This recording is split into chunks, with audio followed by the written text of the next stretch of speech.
Hello class 10 प्यारे बच्चों, कल हम लोगों ने पाठ 3 गद्य हिंदी गद्य में लखनवी अंदाज पाठ पढ़ा था। उसके आगे का भी कुछ पोर्शन है। उस कहानी को पढ़ने पर तब पूरी अच्छी तरह से समझ में आ जाएगा। मैं चाहूँगा आज उस कहानी को पूरा कर दिया जाए। इसके पहले हम लोगों ने पढ़ा था कि किस तरह से लखनवी अंदाज के वो नवाब साहब जो है अपने खीरों को, दोनों खीरों को काट करके उन्हें उनका झाग निकाल कर उसको बहुत एहतियात से छील कर फांकों को करीने से तौलिए पर सजाते रहे थे। अब उसके आगे का हम पढ़ते हैं। लखनऊ स्टेशन पर खीरा बेचने वाले खीरे के इस्तेमाल का तरीका जानते हैं। ग्राहक के लिए जीरा मीरा नमक और पिसी हुई लाल मिर्ची की पुड़िया भी हाजिर कर देते हैं। नवाब साहब ने बहुत करीने से उन खीरों को खरीदा था और खीरों को चीर कर खीरे की फांकों को जीरा मीरा नमक और लाल मिर्ची की सुर्खी बुरक दी थी। उनकी प्रत्येक भाव भंगिमा और जबरों के स्मरण से स्पष्ट था कि उस प्रक्रिया में उनका मुख खीरे के रसास्वादन की कल्पना से प्लावित हो रहा था। यानी ऐसा लग रहा था कि जैसे काटने के बाद तुरंत खीरे को उसको अपना रसास्वादन करेंगे, अर्थात उसके रस का आस्वादन करना, यानी उसके रस को जानेंगे, चखेंगे। लेकिन ऐसा नहीं हुआ। कनखियों से देखकर हम सोच रहे थे, हम कनखियों से देखकर, लेखक कह रहे हैं, हम कनखियों से देखकर, कनखियों मतलब तिरछी नजरों से देखकर सोच रहे थे कि मियाँ रईस बनते हैं। ये साहब अपने आप को रईस मानते हैं, लेकिन लोगों की नज़रों से बच सकने के ख्याल में अपनी असलियत पर उतर आए हैं। नवाब साहब ने फिर एक बार हमारी ओर देख लिया।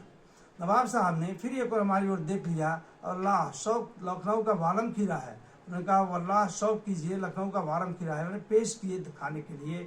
नमक मिर्च छिड़क दिए जाने से खारे तीजे की पनियाती फाके देखकर पानी मुंह में जरूर आ रहा था। नमक मिर्च छिड़क जाने से ताजे खीरे की पनियाती फाके, नमक जब पड़ जाता है तो उसमें पानी फेंक देता है। पनियाती फाके देखकर पानी मुंह में उधर आया था। और मुंह में भी लेखक के पानी जरूर आता लिखा है, लेकिन इनकार कर चुके थे। एक बार आत्मसम्मान निभाना ही उचित समझा। उत्तर दिया शुक्रिया, इस वक्त तरफ महसूस नहीं हो रही। मैदा भी जरा कमजोर है। मैदा मतलब पेट, आमाश है। किबला शौक फरमाए, यानी अपना ही केवल शौक कीजिए। नवाब साहब ने सतृष्ण आंखों से नमक मिर्च के संयोग से चमकती खीर की फाके की ओर देखा। नवाब साहब ने सतृष्ण आंखों से नमक मिर्च से संयोग से चमकती खीरों की फाकों की ओर देखा। खिड़की से बाहर देखकर दोनों दीर्घ श्वास लिया। खिड़की से बाहर देखकर दीर्घ श्वास लिया, ऊंच लंबी सांस लिया। खीरे की एक फाक उठाकर होठों तक ले गए। फाक को सूंघा, स्वाद के आनंद में पलकें मुद गईं। फाक को सूंघा और सूंघने से उसको स्वाद मिला, उससे पलकें मुद गईं, आनंदित हो गए। मुंह में पानी भर आए, पानी का घूंट गले के उतर आया। नवाब साहब ने फाक को खिड़की से बाहर छोड़ दिया। नवाब साहब खीरे की फाकों को नाक के पास ले जाकर वो आस्था से रसास्वादन कर खिड़की के बाहर फेंकते गए। जितने भी फाके बनाए थे ऐसे उसको उठाकर नाक के पास ले जाते, सूंघते, उसका रसास्वादन करते सूंघने से, और सूंघने से जो रसास्वादन होता उसके बाद से नाक के पास से ले जाकर फिर उस फाकों को एक एक करके छोड़ते चले गए। नवाब साहब ने खीरे की सब फाकों को खिड़की के बाहर फेंक दिया। तौलिए से हाथ और हाथ पोंछ लिए। नवाब साहब ने खिड़की की सब फाकों को खिड़की से बाहर फेंक दिया और तौलिए से हाथ और मुंह होठ पोंछ लिए और गर्व से गुलाबी आंखों से हमारी ओर देख लिया, मानो कह रहे हों यह खानदानी रईसों का तरीका। ऐसा करने के बाद अब हमारे यानी लेखक की ओर देखने लगे और जैसे ये जता रहे हों कि हम नवाबों का ही खानदानी तरीका है। नवाब साहब खीरों की तैयारी और इस्तेमाल को से थक कर लेट गए। नवाब साहब खीरे की तैयारी और इस्तेमाल से थक कर लेट गए। इससे हम तस्लीम में सिर पर खम कर लेना पड़ा कि खानदानी तहजीब नफासत नगाजत।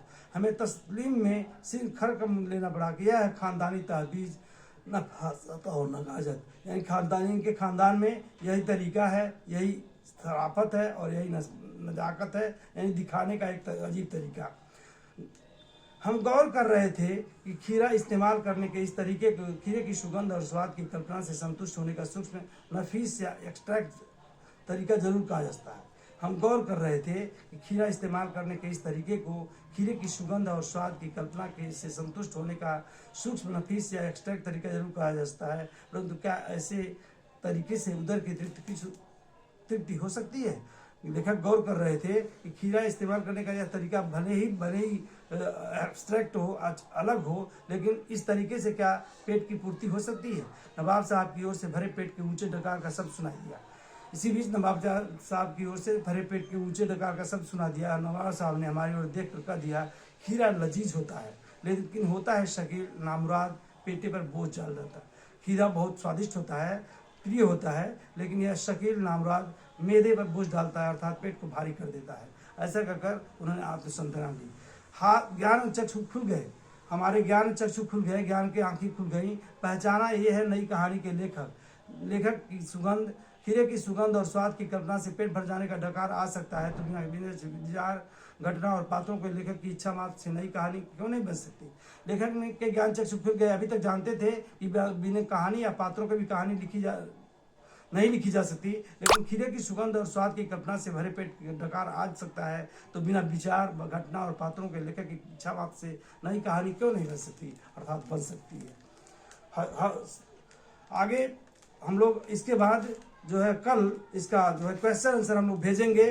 कल इसका क्वेश्चन आंसर लिखा जाएगा, कल मतलब सोमवार को। आज तक का इस पार्ट में बस इतना ही। धन्यवाद।